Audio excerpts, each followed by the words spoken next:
ಈ ಬಗ್ಗೆ ಹೆಚ್ಚಿನ ಡೀಟೇಲ್ಸ್ ಅನ್ನ ನೀಡ್ತಾರೆ ನಮ್ಮ ಪ್ರತಿನಿಧಿ ಅಭಿಷೇಕ್ ಜೈಶಂಕರ್ ಫೋನ್ ಸಂಪರ್ಕದಲ್ಲಿ ಇದ್ದಾರೆ. ಬನ್ನಿ ಹಾಗಾದ್ರೆ ಅವರನ್ನ ಮಾತನಾಡಿಸೋಣ. ಎಸ್ ಅಭಿಷೇಕ್ ಜೈಶಂಕರ್, ಈಗ ಒಂದ್ ರೀತಿಯಾಗಿ ಪೊಲೀಸರು ಈಗ ದರ್ಶನ್ ಅವರನ್ನ ಬಂಧಿಸಿದ್ದಾರೆ.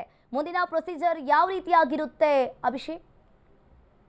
ಈಗಾಗಲೇ ಏನು ಅಷ್ಟು ಜನ ಆರೋಪಿಗಳಿಗಾಗಿ ಪೊಲೀಸರು ಸಾಕಷ್ಟು ಒಂದು ಶ್ರಮ ವಹಿಸಿ ಸಂಪರ್ಕ ಮಾಡಿ ಬಂಧನ ಮಾಡುವಂತಹ ಒಂದು ಪ್ರಕ್ರಿಯೆಗಳನ್ನು ಕೂಡ ಮಾಡಿದ್ದಾರೆ. ಅದರಲ್ಲಿ ಪ್ರಮುಖವಾಗಿ ದರ್ಶನ್ ಏನಿದ್ದಾರೆ ಅವರ ಸಂಪರ್ಕವನ್ನ ಮಾಡಿದಂತಹ ಪೊಲೀಸರು ಹೊಸಕೆರೆಹಳ್ಳಿಯ ಅವರ ಪತ್ನಿ ಅಪಾರ್ಟ್ಮೆಂಟ್ ನಲ್ಲಿ ಇರುವಂತಹ ಒಂದು ಕಾರಣದಿಂದಾಗಿ ಅವರನ್ನು ಬಂಧನ ಮಾಡುವಂತಹ ಒಂದು ಪ್ರಕ್ರಿಯೆಗಳನ್ನು ಕೂಡ ಈಗಾಗಲೇ ಮುಗಿಸಿದ್ದಾರೆ ಅಂತಾನೆ ಹೇಳ್ಬೋದಾಗಿದೆ. ಅವರನ್ನ ನೇರವಾಗಿ ಇಲ್ಲಿ ಅನ್ನಪೂರ್ಣೇಶ್ವರಿ ನಗರ ಪೊಲೀಸ್ ಠಾಣೆಗೆ ತೆಗೆದುಕೊಂಡು ಬರ್ತಾರ ಅಥವಾ ಅಲ್ಲಿ ವೈದ್ಯಕೀಯ ಪರೀಕ್ಷೆಯನ್ನ ನಡೆಸಿದ ಬಳಿಕ ಕೋರ್ಟಿಗೆ ಸರೆಂಡರ್ ಮಾಡ್ತಾರೆ ಅನ್ನುವಂಥದ್ದು ಮುಂದಿನ ಹಂತದಲ್ಲಿ ಕಾದ್ ನೋಡ್ಬೇಕಾಗಿದೆ. ಯಾಕಂದ್ರೆ ಕೋರ್ಟ್ನ ಸಮಯ ಏನಿದೆ ಇನ್ನೂ ಕೂಡ ಕಡಿಮೆ ಇರುವಂತಹ ಒಂದು ಕಾರಣದಿಂದಾಗಿ ಅವರನ್ನ ಕೋರ್ಟ್ಗೆ ಪ್ರೊಡ್ಯೂಸ್ ಮಾಡ್ಲೇಬೇಕಾಗುತ್ತೆ. ಇಲ್ಲದಂತಹ ಸಂದರ್ಭದಲ್ಲಿ ಅವರನ್ನ ಜಡ್ಜ್ ಮನೆಗೆ ಪ್ರೊಡ್ಯೂಸ್ ಮಾಡಿ ನಂತರ ಅಲ್ಲಿಂದ ನೇರವಾಗಿ ಬಳ್ಳಾರಿಗೆ ಕಳಿಸುವಂತಹ ಒಂದು ಪ್ರಕ್ರಿಯೆಗಳು ಕೂಡ ನಡೆಯುತ್ತೆ. ಈಗ ಸದ್ಯದ ಮಟ್ಟಿಗೆ ಅವರನ್ನ ಬಂಧನ ಮಾಡುವಂತಹ ಒಂದು ಕೆಲಸಗಳನ್ನ ಪೊಲೀಸರು ಮಾಡಿದ್ದಾರೆ ಅಂತಾನೆ ಹೇಳ್ಬೋದಾಗಿದೆ. ಹೊಸಕೆರೆಹಳ್ಳಿಯಲ್ಲಿ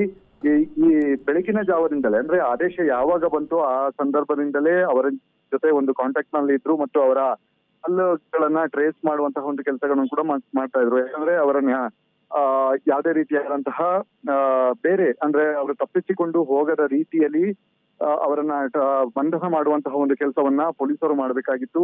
ಅದು ಅಲ್ಲದೆ ಸುಪ್ರೀಂ ಕೋರ್ಟ್ ಒಂದು ಖಡಕ್ ಆದಂತಹ ಒಂದು ಎಚ್ಚರಿಕೆ ಕೊಟ್ಟಿತ್ತು, ಅವರನ್ನ ಬಂಧನ ಮಾಡಲೇಬೇಕು ಅಂದ್ರೆ ಇಮಿಡಿಯೇಟ್ಲಿ ಅರೆಸ್ಟ್ ಮಾಡಿ ಅಂತ ಹೇಳಿ ಒಂದು ಆದೇಶವನ್ನ ಕೊಟ್ಟಂತಹ ಹಿನ್ನೆಲೆಯಲ್ಲಿ ಅವರನ್ನ ಬಂಧನ ಮಾಡಬೇಕಾಗಿತ್ತು.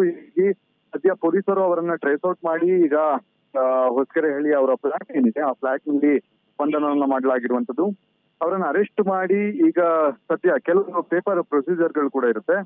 ಅರೆಸ್ಟ್ ಮಾಡಿದ ಬಳಿಕ ಒಂದು ಸಿಗ್ನೇಚರ್ಸ್ ಗಳಾಗಿರ್ಬಹುದು, ಬಂಧನದ ಪ್ರಕ್ರಿಯೆಗಳೇನಿದಾವೆ ಅದೆಲ್ಲವೂ ಮುಗಿದ ಬಳಿಕ ಅವರನ್ನ ಕೋರ್ಟ್ಗೆ ಪ್ರೊಡ್ಯೂಸ್ ಮಾಡುವಂತಹ ಒಂದು ಕೆಲಸಗಳನ್ನು ಕೂಡ ಮಾಡಲಾಗುತ್ತೆ. ಹೀಗಾಗಿ ಸದ್ಯ ಈಗಾಗ್ಲೇ ಅಂದ್ರೆ ದರ್ಶನ್ ಸೇರಿದಂತೆ 5 ಜನ ಏನಿದ್ದಾರೆ 5 ಜನರನ್ನ ಅಧಿಕೃತವಾಗಿ ಅವರನ್ನ ಬಂಧನ ಮಾಡುವಲ್ಲಿ ಕಾಮಾಕ್ಷಿಪಾಳ್ಯ ಪೊಲೀಸರು ಯಶಸ್ವಿಯಾಗಿದ್ದಾರೆ ಅಂತ ಹೇಳ್ಬೋದಾಗಿದೆ. ಇನ್ನು ಉಳಿದಂತಹ ಅನ್ನು ಕುಮಾರ್ ಆಗಿರಬಹುದು ಮತ್ತೆ ಜಗ್ಗ ಅನ್ನುವಂತಹ ಮತ್ತೊಬ್ಬ ವ್ಯಕ್ತಿ ಏನಿದ್ದಾನೆ ಆತನನ್ನು ಕೂಡ ಆದಷ್ಟು ಬೇಗ ಟ್ರೇಸ್ ಔಟ್ ಮಾಡಿ ಅವನ ಬಂಧನ ಪ್ರಕ್ರಿಯೆ ಏನಿದೆ ಅದನ್ನು ಕೂಡ ಮಾಡುವಂತಹ ಒಂದು ಕೆಲಸಗಳನ್ನ ಪೊಲೀಸರು ಮಾಡ್ತಾ ಇದ್ದಾರೆ ಅಂತಾನೆ ಹೇಳ್ಬೋದಾಗಿದೆ. ಈಗ ಸದ್ಯ ಪಶ್ಚಿಮ ವಿಭಾಗದ ಪೊಲೀಸರು ಅಂದ್ರೆ ಕೆಲವು ಪೊಲೀಸ್ ಇನ್ಸ್ಪೆಕ್ಟರ್ ಗಳಿಗೆ ಈ ರೀತಿಯಾದಂತಹ ಒಂದು ಜವಾಬ್ದಾರಿಯನ್ನ ಕೊಟ್ಟಿದ್ದಾರೆ. ಅಂದ್ರೆ ಯಾವ ಆರೋಪಿಗಳು ಎಲ್ಲೆಲ್ಲಿದ್ದಾರೆ ಮತ್ತೆ ಅವರ ಲೊಕೇಶನ್ ಗಳನ್ನ ತೆಗೆದುಕೊಳ್ಳುವಂಥದ್ದು ಮತ್ತು ಅವರ ಸಂಪೂರ್ಣ ಜವಾಬ್ದಾರಿ ಅಂದ್ರೆ ಅವರನ್ನ ಬಂಧನ ಮಾಡಬೇಕಾದಂತಹ ಎಲ್ಲೆಲ್ಲಿ ಇದ್ದಾರೆ ಬಂಧಿಸುವಂತಹ ಸ್ಥಳ ಆಗಿರಬಹುದು ಅಲ್ಲಿಗೆ ಪೊಲೀಸರನ್ನ ಕಳಿಸಿಕೊಳ್ಳುವಂತದ್ದು ಮತ್ತು ಅವರನ್ನ ಟ್ರೇಸ್ ಔಟ್ ಮಾಡುವಂತಹ ಒಂದು ಕೆಲಸಗಳನ್ನ ವಹಿಸಿದ್ದು. ಈಗಾಗಲೇ ಸದ್ಯದೊಟ್ಟಿಗೆ 6 ಜನರನ್ನ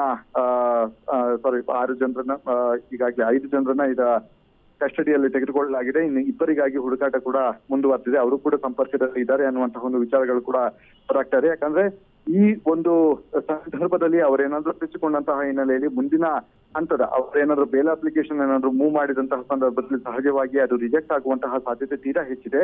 ಹೀಗಾಗಿ ಯಾರು ಕೂಡ ರಿಸ್ಕ್ ತೆಗೆದುಕೊಳ್ಳದೆ ಕೋರ್ಟ್ನ ಆದೇಶ ಏನಿದೆ ಅದನ್ನ ಪಾಲನೆ ಮಾಡುವಂತಹ ಒಂದು ಕೆಲಸಗಳನ್ನು ಕೂಡ ಮಾಡಬೇಕಾಗುತ್ತೆ. ಹೀಗಾಗಿ ಅದೇ ರೀತಿಯಾಗಿ ದರ್ಶನ್ ಅವರು ಕೂಡ ಈ ಸುಪ್ರೀಂ ಕೋರ್ಟ್ನ ಒಂದು ಆದೇಶ ಏನಿದೆ ಅದನ್ನ ಉಲ್ಲಂಘನೆ ಮಾಡದೆ ಪೊಲೀಸರಿಗೆ ತಮ್ಮನ್ನ ಒಪ್ಪಿಸಿರುವಂಥದ್ದು. ಹೀಗಾಗಿ ಸದ್ಯ ಅವರನ್ನ ವೈದ್ಯಕೀಯ ಪರೀಕ್ಷೆ ಒಳಪಡಿಸಿದ ಬಳಿಕ ಇದನ್ನ ಮಾಡ್ಬೇಕಾಗುತ್ತೆ. ಈಗ ಸದ್ಯ ಅನ್ನಪೂರ್ಣೇಶ್ವರ ಪೊಲೀಸ್ ಠಾಣೆಯಲ್ಲಿ ಪವಿತ್ರ ಆಗಿರಬಹುದು, ನಾಗರಾಜ್ ಅನ್ನುವಂತಹ ವ್ಯಕ್ತಿ ಮತ್ತು ಪ್ರದೋಷ್ ಅನ್ನುವಂತಹ ವ್ಯಕ್ತಿ ಅಂದ್ರೆ ಟೋಟಲ್ ಆಗಿ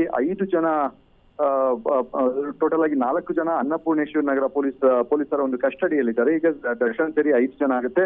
ಅವರನ್ನ ಇಲ್ಲಿಂದನೇ ಕರೆದುಕೊಂಡು ಹೋಗ್ತಾರ ಅನ್ನುವಂಥದ್ದು ಮುಂದಿನ ಹಂತದಲ್ಲಿ ಕಾದ್ ನೋಡ್ಬೇಕಾಗಿದೆ. ಯಾಕಂದ್ರೆ ಈಗಾಗಲೇ ಈ ಹಿಂದೆಯೂ ಕೂಡ ಅವರನ್ನ ಕರೆತಂದಂತಹ ಸಂದರ್ಭದಲ್ಲಿ ಲಾ ಅಂಡ್ ಆರ್ಡರ್ ಪ್ರಾಬ್ಲಮ್ ಕೂಡ ಆಗಿತ್ತು ಮತ್ತು ಅವರ ಅಭಿಮಾನಿಗಳು ಆ ವಾಹನವನ್ನ ಫಾಲೋ ಮಾಡುವಂತಹ ಒಂದು ಕೆಲಸಗಳನ್ನು ಕೂಡ ಮಾಡ್ತಾ ಇದ್ರು. ಹೀಗಾಗಿ ಅವರನ್ನ ಗೌಪ್ಯವಾಗಿ ಅಲ್ಲಿಂದ ನೇರವಾಗಿ ಕೋರ್ಟ್ಗೆ ಕರೆದುಕೊಂಡು ಹೋಗ್ತಾರ ಅನ್ನಪೂರ್ಣೇಶ್ವರ ನಗರದ ಪೊಲೀಸ್ ಠಾಣೆಗೆ ಕರೆದುಕೊಂಡು ಬರ್ತಾರ ಅನ್ನುವಂಥದ್ದು ಮುಂದಿನ ಹಂತದಲ್ಲಿ ಕಾದ್ ನೋಡ್ಬೇಕಾಗಿದೆ.